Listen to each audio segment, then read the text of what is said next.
You don't need another productivity system. You need fewer people. Now, let me prove it to you.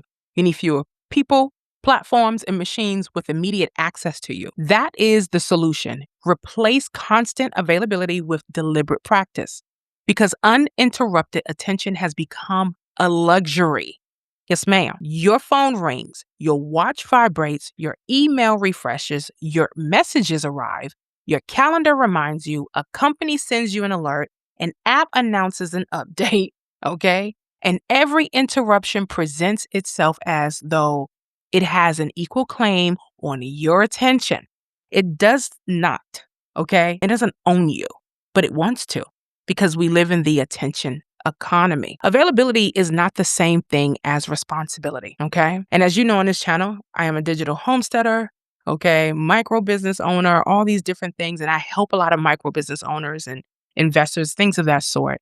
And we are digitally divesting or have digitally divest. Another term phrase I've coined is decentralized hybrid. Okay. I am not against tech. I am a tech girly. However, I allow tech to be a co-pilot, not the pilot or the captain of my life. And an immediate response is not always evidence that you are professional, loving, dependable, or important. When all these things go off, pings and dings on these devices, okay, you got nothing to prove. Sometimes it is evidence that you have never established terms of access. You can be reliable without being continuously reachable. Set communication windows. Decide when you review the email. Decide when you return to non-emergency calls. Create office hours. Even if your office is in the corner of your dining room, okay, teach customers how communication works before they create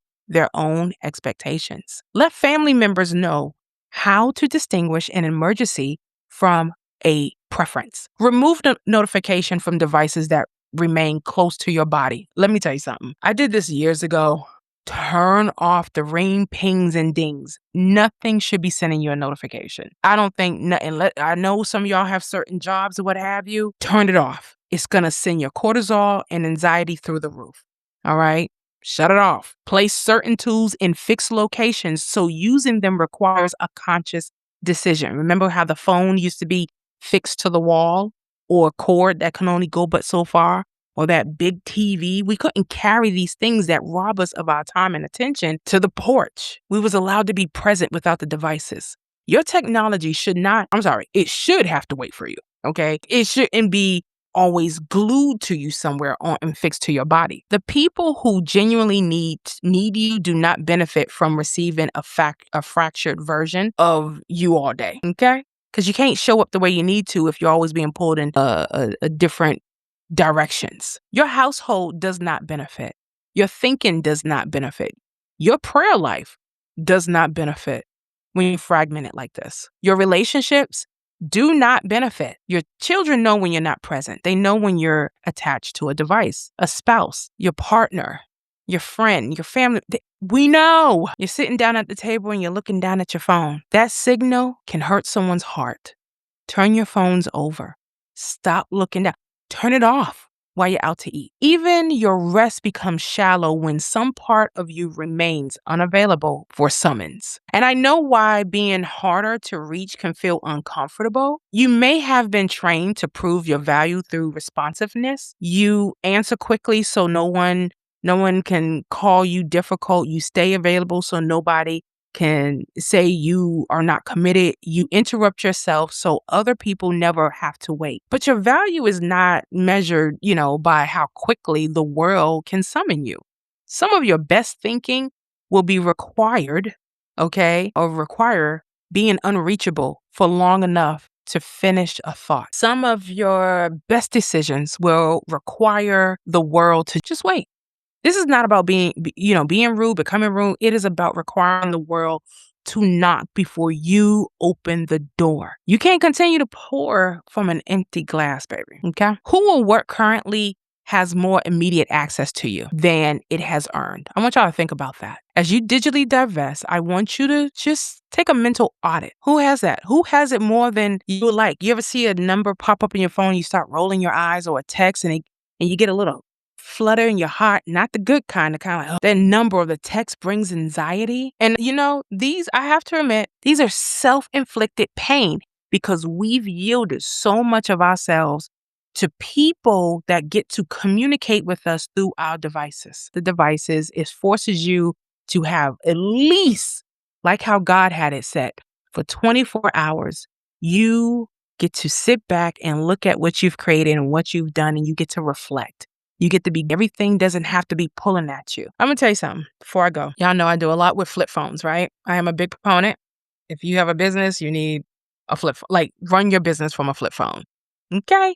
It's for calling, nothing else. You need to check your emails, get to a computer. You need to check your banking, get to a computer. Get to a device, okay? If you just have to have a smart device, you can create a dumbed down smartphone. This was my old business line. This is the Apple Max Pro, came out in 2019, 2020 or something like that. I don't know. It's the 13. Great phone. Great. It's absolutely great. This thing is almost unbreakable, right? It's dumbed down and it's a utility device. I don't use it as a phone. I use it for 2FA, 2MFA, authenticator, stuff like that, right? I want you, if you ever go to a flip phone or you dumb down your phone, or better yet, if you want to live on the wild side like me a little bit, leave your phone at home. Ooh, could you imagine leaving your phone at home? The horror, right? I've done it. It is arrogant. It is cocky. It is trustworthy.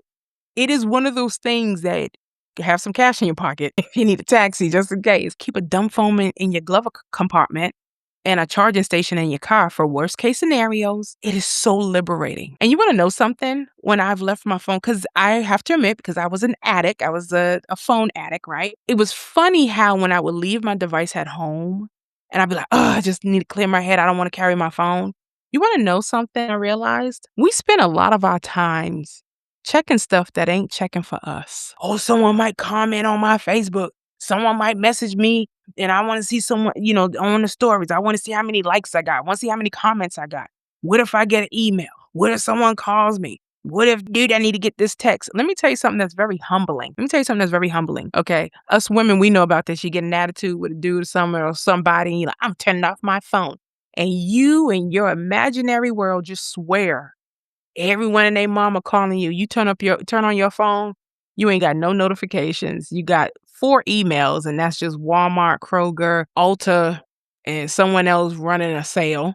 You got some coupons. And you leave the house and people ain't checking for you like that. And then, right, let's just say it's the opposite. And you do have a whole bunch of stuff and you realize how stupid the stuff is. It don't pay no bills. It don't make no difference. Ain't got nothing to do with you. It's just noisiness.